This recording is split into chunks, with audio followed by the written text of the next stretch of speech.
I think you're careless with my love. You forget how my heart beats. I don't know what you're thinking. Don't you remember how you look? All right, so we're here with Fred Eaglesmith, A Day in the Life.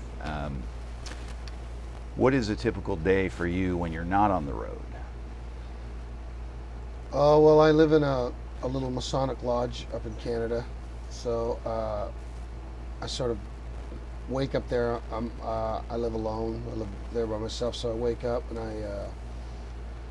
I get up and shower, do some exercises, sort of get ready, but I don't stay there long. I get in my truck and I go to the store. I own a store and a cafe, and that's where my kids work, so I go see my kids there, and that's where my office is for my business, so I go do that, hang around there usually till 1 or 2, sometimes all day if it's really busy, and then I'll go get some lunch, maybe take an hour off to go look at the lake. I live on a lake, and go do some personal stuff, and then I'll just go back and work. I usually just work. And working at things that are, not typically related to music, like... Well, a lot of it's the business, because when I'm on the road, I can't do the business. So there's a million questions, because we have a family business. My ex-wife runs my career. My kids are involved with my business. So there's a lot of things they can't ask me when I'm on the road. So it's sort of like I spend 2 weeks usually catching them up and me up and getting ready to go again. Because usually home is just a couple weeks and we turn around and it's like going for supplies or something, stock up and away we go again. And is this Millie's Cafe? Any connection? No, it's called the Robot Cafe. Okay. Millie's Cafe was totally fictional, but this is a little robot cafe. My daughter runs it, and then I have 2 stores. They're the hobo stores. They're guitar and vinyl and albums and stuff, vintage. Right. And what came first? Did you the music career or running the cafe or having a store? Or Oh no, what happened was I always collected and bought stuff on the road, and eventually I lived in this old shack on the water at the time, and eventually the shack got full of junk, and we had to move our office, which was just a little place in town. We had this just a couple blocks up, and we found this building. I said, let's just put the guitars out there, and when people come in, which won't be very often, we'll just sell some strings and guitars, and have a little music store in town and run our business in the back still, the touring business, and it just got bigger and bigger. And then I went, well, someday I'm going to have to get off the road. This is going to have to become something. And then we put a little coffee bar in it, and then we expanded it and made it another store, and then we opened lessons, and it's become this other thing. And do you get some of the characters from in your songs from the cafe, or? Not usually. The cafe is not a very busy cafe. The store's not. It's a really small town, a couple thousand people.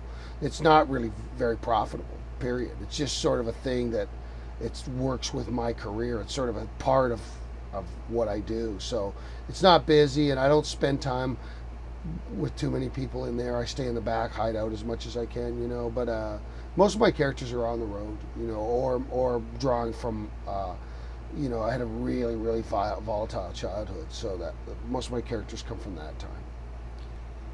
And are they mostly like based somewhere in reality? Yeah, they're mostly, sometimes there's a hint of reality, sometimes it's all reality. Mostly it's about 50-50.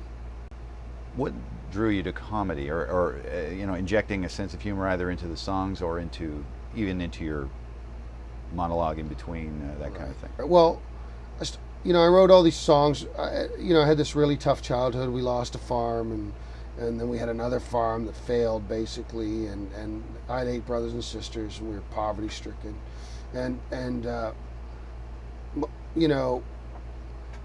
although I didn't realize we were poverty stricken when we were, there was a lot of sad things that were happening around me, and in a sort of subconscious way I realized it. So I wrote all these really heavy, dark songs about farm loss, and watching things go bad, and this is terrible. And people would come to my show and go, I can only come once every 3 years. We love you, but this isn't fun.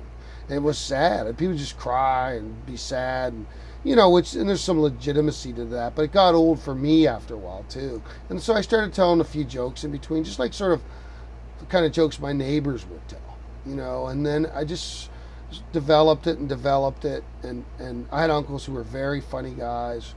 We were raised Christians, so there was no dancing or drinking at weddings, so it was only comedy. So I learned from these uncles. They were like stand-up guys, and I borrowed from them. And then the more I went on, and when I came down to Texas in the early 90s, I realized there's a whole culture of storytelling here that wasn't in Canada, because I was really an odd guy in Canada.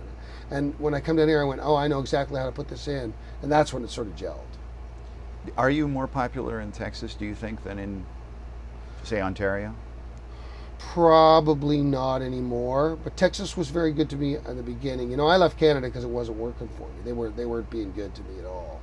They were really into Celtic music, sort of, not this sort of thing that I was doing, which was more like Texas music. When I came to Texas, they adopted me right away. People were giving me these, here, you're a citizen of Texas forms, and the paper was writing me up as I'm a Texan with an Ontario license plate, and I just couldn't believe it, because I didn't even know this existed. I knew about Steve Earle and Chris Christopherson and a few of those guys, but I didn't really know this thing. And so I came down and I was shocked. And then, and I didn't really, I saw a lot of my friends stuck in Texas. In other words, when they went to Massachusetts, they couldn't draw flies. And I thought, I'm not going to do that. So I've purposely not only played in Texas. I played around the United States. And that's given me a pretty evened out thing, but still pretty popular in Texas. And what was the very first trip across the border? Was that just a natural thing, being in Canada, to want to go to the United States? Well, Canadians are taught, it's a whole propaganda thing, to be very afraid of Americans, to be very afraid of America and the border. So we were petrified to come across. But I was 7 months behind on the mortgage. A guy came up from Nashville and said, you need to go to Nashville, Tennessee. And I had no hope going on. I had nothing. I was broke. And we loaded the van up and went to Nashville and never looked back. Never. The minute we got there, it started, and I left that town a month later with the money in my pocket to pay that mortgage. Wow. It was phenomenal. Yeah. And that was the 90s, early 90s? Early 90s, 93, 94. I got a publishing deal. Then I got a record deal. And then I got a record deal in New York. And I just did everything in the 90s that I possibly could do to blow it up. And then I quit it all in 2001. I went right back to what I'd been doing before that, was to get rid of all the business almost and just go back to running it myself. And do you have any regrets about that move, going completely Oh, independent? no, that was an intentional move. I could have got another record deal. I probably could have got another publishing deal. I know I could have, but I never believed in the music business, and I went with smaller companies, so the deals weren't too bad, right? But ultimately, when there's a record deal, somebody loses a lot of money, either the artist or the label. Whoever loses the most money is mad at the other guy. So I wasn't so mad when I left. I wasn't as angry as they were.